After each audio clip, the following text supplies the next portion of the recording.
back at it once again with Last Place Productions, and today we're gonna kind of go over the stuff that I did um, with Henry's new bike here. This is a 2021 KTM 50SX, and just want to go over some things that I did when after I bought the bike to kind of make it ours.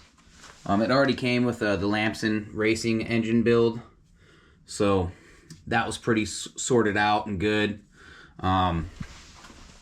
Already came with the spark arrested FMF turbine core, so didn't need to do that. I did replace the little rubber, I guess, or bushing that goes from the expansion chamber to the silencer, because that was getting a little bit of oil all over the place, annoying me. But I did get some frame guards, because when you don't have these, you just wear the paint off the frame, and then it's not something I really like to do. I like to keep the paint or the powder coating on the frame, so you don't have to worry about rust or whatever. So I got these. The interesting part about these is they're not held on by zip ties. They're held on by these little O-rings, these little rubber O-rings, and you just wrap them from one side to the other here, which is interesting. I kind of like it. It's cool. You don't need to put a new zip tie on it every time. You just need to throw the O-rings on. Protects the rear master cylinder. I like that. It's pretty cool. So that was a good look. And then on the other side here, same thing. So I like that. It's a cool look. It's cool that they're making these for the smaller bikes. This is a new enough bike to where I can still find it. Still looking for a Cherubies skid plate for this bike, and the only skid plate that I could find so far is the P3 carbon unit, which isn't exactly friendly to the wallet. It's like 160, 170 bucks. It's a lot of money for a mini bike, and I'd rather just have the Cherubies plastic one like I have on all of our other bikes. I really like them. They're very durable, and they're very very cheap. I think they're like 60, 70 bucks. But I digress. From there, I'm still looking to see what I want to do on that. I went with some Cherubies replacement plastics. So, you know, these things come with a white rear fender assembly. I don't really like that, because when you get under here, you know, you get a bunch of rocks and stuff and it stains it. I feel like orange just holds it better over time. So I switched to the orange, and then went with the replacement, similar factory colors here, because I kind of like the contrast in between, you know, kind of having the white shrouds and then the white number plate, which either was replaced. It looks like it had to be replaced before I had bought this bike. It looked fresh, so didn't need to replace that. I did, however, replace the front fender. I didn't replace these. They don't really see much need to. They're going to get beat up anyway, so. But I did put the graphics on there. It already had the Works Connection hole shot device, which is pretty cool because my older son rides for them, so I would have bought one of these anyway. But you know, I got the backyard design, very similar to my bike actually. It's actually the same base template. I just happened to go with the topographical lines for Henry's, and I think when I redo my graphics, I'm going to do the same thing. I think this looks pretty cool. I really like that. Shout out to Placerville Power Sports. Jimmy rides for them. They show us a bunch of love, and you know, so Alpine Facility Solutions. That's what pays for damn near everything. So big shout out to them. But yeah, we already had the T-Rex throttle, the ASV lever up front. I did need to bleed the brakes. They were flat with pretty much no braking. I just bled them, and they're holding up so far, so I'm not sure why they were as flat as they were, but we'll find out over time whether there's a small leak.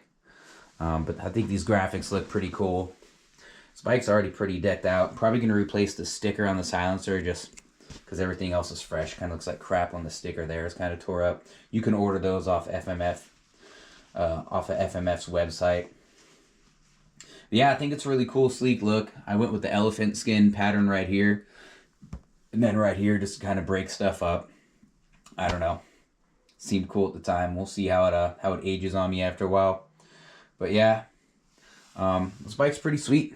Henry's already had his first ride on it. He's getting used to the power. Seems to like it. Now we'll see how he does on his first race. We're waiting for football to be over here.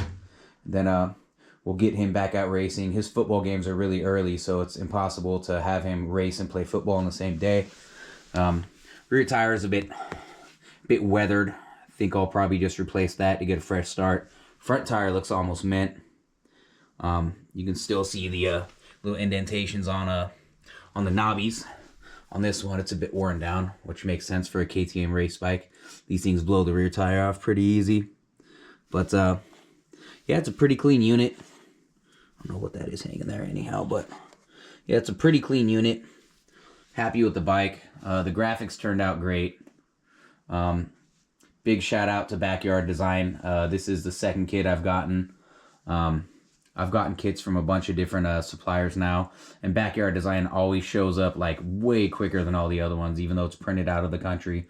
It showed up, I think, within a week, maybe even a little less. So big shout out to Backyard Designs. They actually answer the phone, and when you call and answer your questions, I had the same great experience with my full-size bike on the 300, and yeah, love these graphics. The quality is always really good. The fitment's usually pretty spot on.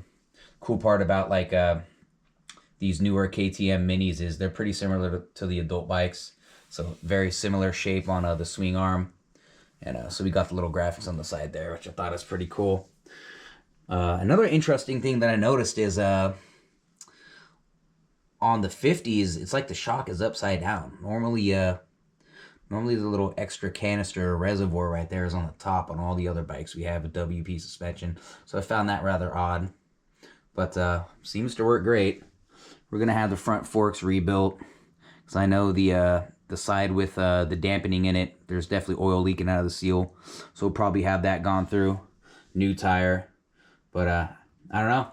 I bought this bike for $2,000, which is an absolute steal, and I probably have another few $100 just in plastics and graphics and all that stuff, and eventually a skid plate before we go race and a tire. But I mean, for a 2021 with only 73 hours on the frame, 13 hours on the brand new built motor, I mean, pretty smoking deal if you ask me. But I don't know. Let me know if you guys have been able to find a skid plate from a Cherbys or a plastic style one. I don't want aluminum. It vibrates and resonates too much. Yeah, let me know if there's any other options other than P3 out there. I'd be happy to know about it that doesn't break the bank. And make sure to like, share, and subscribe. And any questions, comments, or concern, make sure to put them in the comment section. Hit the notification bell. Once again, this has been Buddy Lee with Last Place Productions, and I will see you boys on the next one.